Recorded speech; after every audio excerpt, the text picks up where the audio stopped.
Hi, everyone. Welcome to Kiki and Kibitz. It's Mary, and I'm here with today's edition of 90 Days and 900 Seconds, Happily Ever After, Season 7, Episode 8, Under Pressure. And let me tell you guys, I feel under pressure to finish this season because this season fucking sucks. The gaslighting, the abuse, the shit that is going on, it fucking sucks. But I am hanging in there because I'm taking one for the team. Instead of you guys going through the torture, I'm going through the torture for you. So let's jump right in. If I was going to give this episode a grade, I would give it a C minus, and I will tell you why. So let me set my timer. 900 seconds, and let's go. Jumping right in with Usman and Kim, and this is one of the reasons why I get this episode a C minus. Kim and Usman go to the market to buy Mama Usman a gift, and guess what they're buying her? A cow. This reminds me of old school 90 Day, of David going to buy livestock for fucking Annie's family and not having enough money. I mean, David like counting out and like, shit, I don't have enough, and looking like an asshole. I mean, scenes like this, I don't know about you guys, but I like scenes like this. This is like the essence of 90 Day, not this bullshit scripted, forced storyline. I like seeing Kimbally attempting to pet a cow and the cow almost biting her. And the merchant guy going, I've never seen a white woman before. That was totally unscripted. Okay. So my observations of this scene, first of all, Usman handing over a stack of money to the merchant and just saying, here, you count it. Kimbally saying that a $500 cow is a whole paycheck, and they basically negotiate for a cow. He hands over a stack of money, tells the guy to count it, and they go off to mom's house. So Kimberly's like, this is one of the scariest experiences in my life, besides fighting Desert Storm. I'm just going in there with a cow and without a plan, like, hi, mom, cow, no plan. So they go to Mama Usman. She puts the veil on. She covers her hair. They go inside, and you could tell immediately mom is not having it. So basically, they're like, why did you bring this white woman here? Didn't we go through this before with baby girl Visa, baby girl Lisa? Like, she can't produce babies, like, what's going on here?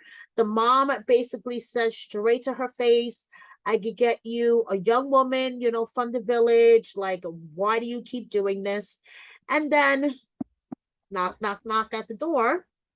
The bull arrives, and they're like, wait a second, there's like a bull here. And Usman's like, oh yes, I forgot. That is her gift to mama. And at this point, the sisters are like praying that like she goes away. And the brother's like, oh, wait a second. Oh, so let me get this straight. So since you guys knew that we weren't going to go for this again, this white woman that you bring to us, you are bribing us. And Kimberly's like, no, wait a second. Let me say something here. And that's where it ends. So let's see what happens next week. So moving on, we have Andre and Libby. Starting off, Libby in her best housewife, outfit in the kitchen with their adorable daughter making waffles and whatever. It is the morning of Andre's immigration interview. Okay, so they're going over what their answers are going to be, how many times they have sex in a day, what is Libby's favorite color, what is Libby's favorite flower. Andre, he basically expresses that he's very nervous and he will be going in there with a clenched butt. He said a tight butt. So Basically, the interview didn't turn out too well. Dun, dun, dun. What happened, you may ask? Okay, they asked them a simple question. Now, they questioned the couple separately. So they asked Andre and Libby, when did you meet? Now, Andre answered, like when they met, I guess, like virtually or when they talked on the phone. Libby answered when they met in person. So they're basically, their answers were different. They fucked up and they're going to investigate Andre's case a little bit further. Dun, dun, dun. So Andre's like, I'm telling you, it was somebody in your family. Somebody in your family called immigration on me. They started this whole investigation. They're a bunch of rats. They're a bunch of snitches. And if I get deported back to Moldova, it is all your family's fault. I have a spoiler for you guys. Libby just had a baby, and Andre did not get deported back to Moldova. Okay, so dun dun dun. Moving on to Liz and Ed, and I have so many fucking feelings about this. The abuse in this scene was unfucking believable. And honestly, it was on both sides. More on Ed's side, but Liz too. Liz has a mouth on her as well. And I can imagine the shit that she says to him. But he's a piece of shit. He is a total piece of shit. And this is a bullshit storyline. I'm going to say it again for the people in the back who don't hear me. For those in the back who do not hear me, I spoke to the chick's girlfriend on Instagram briefly. This is a bullshit storyline. This did not happen. Nobody grabbed Liz by her arm. There was no heated argument. This is bullshit. This is just another drunken argument. Yes, Liz was drunk. Liz was very drunk at their engagement party. The girlfriend, the woman's girlfriend, posted on a Reddit thread. This is how this all started and how I was able to contact her. She started a Reddit thread, and in the Reddit thread, she did comment that Liz was drunk at the party. And it all started because this woman in question was talking to Liz. The girlfriend came over, and within the group, the girlfriend made an inside joke. Liz got upset, and Liz was like, you guys leave. They were planning on leaving, and they were, getting ready to leave anyway. Like they were like on their way out. So they were like, whatever, Liz, you're drunk, you're being silly, we're leaving. And they were like, nobody grabbed Liz by her arm. They didn't have to get thrown out by security. There was no big emotional scene for Ed to be so concerned. Oh my goodness, Liz, you're a lesbian. So whatever's is all I have to say. Just the abuse. The abuse. So basically, Ed is more concerned about the fact that Liz took his $16,000 ring and chucked it in the bushes than that his relationship is over for the 9th time. So that's how that segment ended. So moving on, we have, oh, guys, this is going to be my favorite part. I may go over a little bit. Sumit and Jenny. Jenny broke Sumit. Oh my God. Jenny broke Sumit. The Kama Sutra totally went wrong. Jenny broke Sumit, and I'm going to show you how. I'm going to bust out one of my favorite slideshows. I have time. I may go over a bit. I am gonna go over. Fuck it. I'm gonna bust out one of my famous slideshows to explain how Jenny broke Sumit. Bear with me, guys.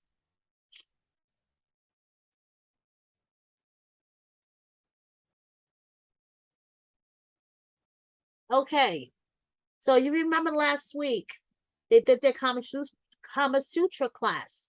Well, basically, Sumit had something called a navel displacement.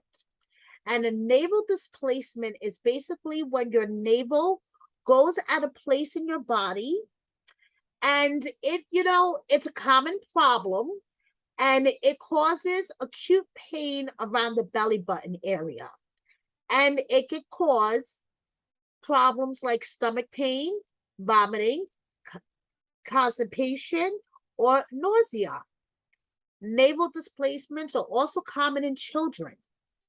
So apparently, due to the cowgirl position that they learned in their Kama Sutra class, demonstrated here, Sumit suffered a navel displacement, which caused him to feel like this, how Jenny felt that time. So the doctor recommended that they don't do the cowgirl position anymore, but maybe, well, actually, he didn't go to a doctor. They just kind of did like a prayer over him, because when you have a navel displacement, some of the remedies include rubbing jojoba oil around the navel, a navel massage to gently massage the navel back into place, or yoga positions. So apparently Sumit had them like pray over him, and he like felt better. So he wasn't feeling like this anymore. So the doctor recommended that instead of the cowgirl position, that maybe they do the cowboy position. So all I have to say is, after all this should be posted in sex ed classes everywhere, because if this doesn't scare you away from Kama Sutra, I don't know what the fuck does. All right, guys, give me a moment to get out of here so I can get back into full screen. So, and that is my slideshow to explain how Jenny broke Sumit. So anyway, they come back from their honeymoon and they go into an appliance store, because apparently Jenny decided, that they need to buy some type of cabinet for their kitchen to put all the spices and stuff in. Because remember how Sumit's mom came to the house and she was complaining everything was out. So they're taking this opportunity to try to buy something to make the kitchen look nice. And Jenny decides that she wants a vacuum cleaner. And Sumit decides that this is the opportunity to criticize Jenny's cleaning. And he's like, your cleaning skills are not exactly like an Indian housewife's cleaning skills. Maybe you should use a mop and a broom and disinfectant and get in those corners and, mopping and sweeping. It's good physical activity for you, And Jenny's like, so who cleans your mom's floors? Oh, my mom has a maid. So you should get a maid. And if I don't clean good enough, then Sumit, roll up those sleeves, get that disinfectant, get out that mop and mop those corners yourself, because you done lost your mind, because I am 62 years old for the past 6 seasons, and I am not mopping any more than I need to. You could go fuck off. So that was basically Jenny and Sumit's segment. So anyway, yeah, I don't see Jenny being cast for the Real Housewives of India anytime soon. Do you? Moving on to abuse, gaslighting, bullshit, and I don't know what else. Angela and Michael. But this is another reason why I would give this episode a C minus. Also, Jenny and Sumit, because Jenny broke Sumit. But Michael actually stood up for himself. Yes, you heard correctly. Michael actually tried standing up for himself against Angela. Okay, so check this out. So it's next morning and she's calm. Oh, yeah, she's calm. So, and she's like, that's it, I'm going home. Renee's like, no way, you can't go home yet. I need more airtime. Like, the fuck you talking about, girl? So Renee's like, you need to talk to him. You need to have one last meeting with him. Go have dinner with him. Talk to him. And she's like, no, fuck him. He's scamming me. Whatever. And Renee's like, if you don't talk to him for one last time, you're going to regret it. I know you, Angela. You're going to go home and you are going to regret it. So Angela's like, something, Renee, you're right. So next thing you know, she's sitting at a bar, calmly sitting at a bar, ordering 3 shots and a Heineken. Michael is like, I was just dumbfounded. Before I knew it, she was, at my door, ripping my car apart. Like, what the hell? So Michael sits down and, well, time's up. Michael sits down and he tries to talk to her because Michael's like, we're a married couple. Is a communication part of being married? No. Of course, Angela gets up and she starts screaming in his face like the crazed, Incredible Hulk Skeletor mutant that she is. And Michael is actually trying to stand his ground. And I was proud of him. I was proud of him. He tried. But Angela made him put his phone in her purse. He fought her for a bit. He really did. He fought her for a bit. But no. He put the phone in the purse. He held on to that purse. But, eventually she had the phone. They didn't show her looking at the phone, but I'm sure she did. But anyway, and Michael was trying to tell her we're a married couple. You can't act like this. We need to communicate. And she just storms off camera. So abuse, abuse, abuse. All right, I'm out of time, so I'm going to wrap up quickly with the last 2 couples who were the most boring ones, honestly. Bilal and Shida. Basically, Shida's A count is low, guys, okay? They went to the doctor. Her A count is low. They need to get cracking on making the babies, or the baby possibility is 0 to none, okay? They need to get cracking like now. Not 6 months from now, not a year from now, not when she's 40, now. And Shida's upset about it. Shida gets emotional. Bilal just sits there and he's like, and in his confessional, he's like, it's upsetting to see someone that you love get emotional, but babies. So that's where that is. And basically, Yara is determined to get to Europe with or without Jovi. And she tells Mrs. Gwen that now she has a green card, she got what she wanted. She's going back to Europe and she's going to live there. And, she just has to re-enter the States 3 times a year. So she's just going to keep, that requirement. And, Jovi's gone all the time working. So what's the big deal? Like, she can live in Europe, right? While Jovi's gone all the time working. So who cares? While Mrs. Gwen, holding Mila on her lap, is like blinking back tears, going, I could really choke you for being so selfish. So, yeah, that's basically it. So, thank you so much, guys, for watching me. Please subscribe if you don't already. Please like this video. Please share with a friend.